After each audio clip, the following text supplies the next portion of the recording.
We have a problem. That's well done.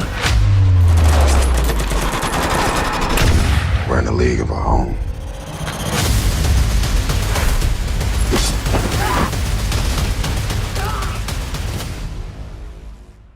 Tom, Hey, Jack. good afternoon, Tom. How are you, buddy? I'm doing terrific, Jeff. How are you? Oh, I'm doing great. First of all, I want to say how much I love Johnny and Clyde, Oh, just thank you very much, man. I yeah, really so appreciate that. when I heard I was talking to you, I'm like, cool, because I talked to Vanessa Angel for that movie, but I didn't nobody Right else on. seemed to be available at that time. So but I just want to say, man, that was a great flick. So congratulations on that too. I really appreciate that. Well, tell us about the collective. They're a pretty unique group of people, aren't they? The collective is this almost, clandestine group of assassins that fight for good. They're the kind of people that take out the trash, so to speak, when the government may have their hands tied, when law enforcement isn't able to get involved. And they particularly target high net worth billionaires that think that they're a little bit above the law. And the collective is basically the judge, jury, and executioner to put all that to a stop.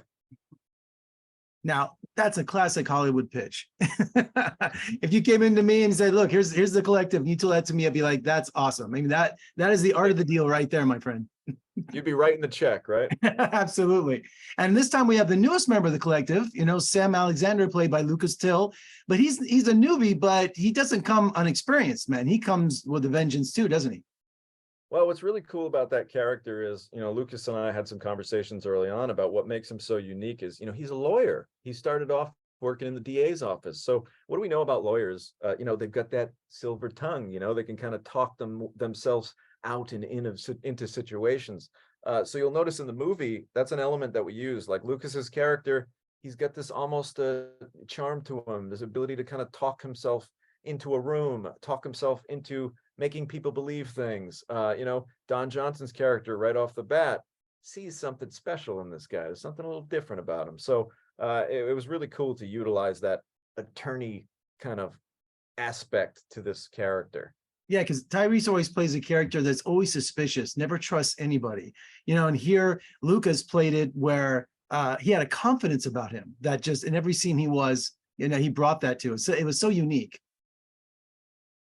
Yeah, it really was. And, I love the dynamic between Lucas's character and Tyrese's character because I'm a big fan of unlikely pairings. I think, what makes any great story is the odd couple, so to speak. You put together these two characters that aren't quite, on the same vibe, yet when you put them together as a team, they're a pretty damn good team together.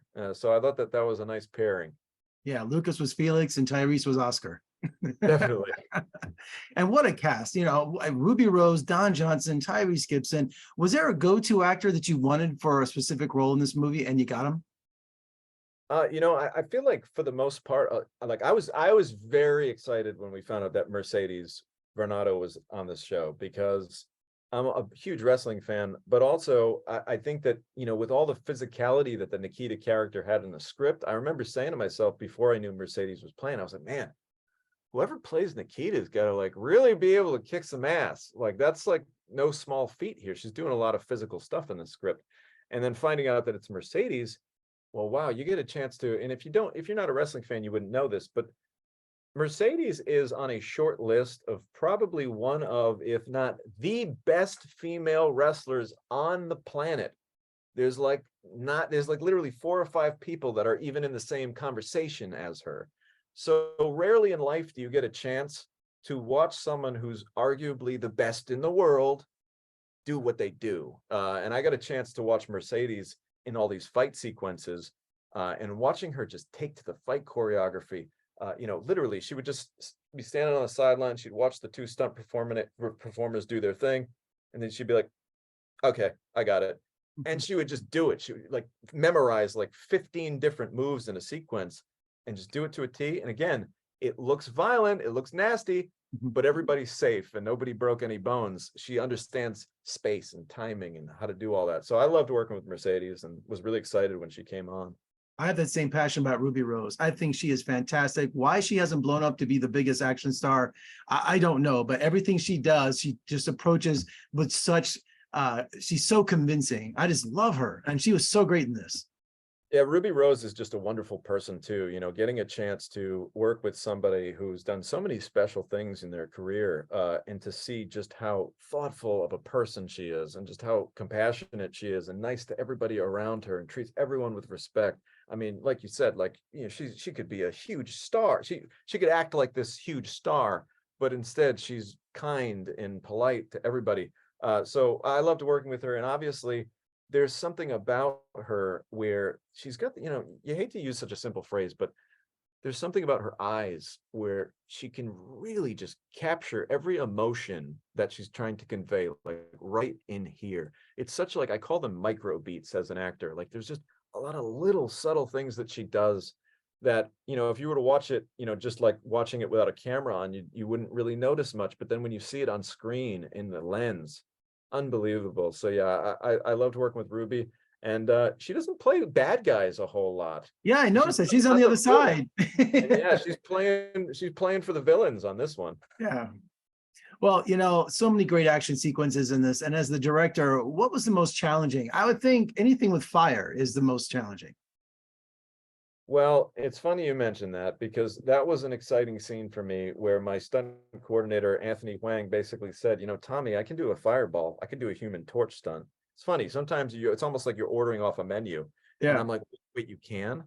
That wasn't in the script. And then once I found out that he could do that stunt, I said, oh man, we got to figure out a way to incorporate this. And I was like, trying to insert it. How can I shoehorn this flame ball guy? And I'm like, oh, wait a minute. When Lucas throws the grenade into the house, that when the house blows up, guy runs out with fire. Boom, I figured it out. So it was so exciting to watch that stunt. I mean, that was one of those things where, like, that's what I love about making movies. I mean, where else do you get to show up to work and safely, of course, watch a guy just light himself on fire and run around engulfed in flames? That's Yeah. not a regular day at the office. Well, I'm Generation X. So as a kid in the 70s, it was a weekly occurrence on every TV show. Somebody was lit on fire, but we haven't seen that in decades. That's like old school. So to see that, you know, within the CGI world, I thought, wow, that is an old school stunt, most dangerous. And I love the story behind it. That's awesome. So now all of your cast are just very experienced in handling weapons and action films. But did you have to send anyone to boot camp? Because you have a lot of weapons handling in this movie. Yeah, it's funny you mentioned that. Ruby actually told me, Ruby Rose was like, well, I had done basically a boot camp for, you know, several of my movies. So she was very proficient with the weaponry. And, you know, like you said, man, I was very fortunate. You know, every one of these actors, like Lucas Till, you know, he comes from his father was in the military, you know, has a military background there. So, you know, he's been around guns before, you know, it really did help. You know, Don Johnson was slinging guns back in 1980 something on Miami Vice. I mean, he's an old pro at it. So if you look at the cast, every one of these people, you know, they've got a lot of gunplay experience. Well, I'm saying nothing wrecks an action sequence more than someone who's handling a weapon clumsy and you don't believe it. Everyone in this movie handled it like, you know, it's a part of them, you know, so it was very convincing. Oh, we'd love to hear that. Well, Tom, congratulations, man. And I'm happy for you. The Collective is fantastic. Maybe some sequels. I mean, Hey, look, all I can say is this. I feel like the Collective could go on quite a few more missions in the future. I would love to see that. That would be awesome. Well, until then, thanks for your time and let's talk again soon. Thank you so much. Would love that. Thank you.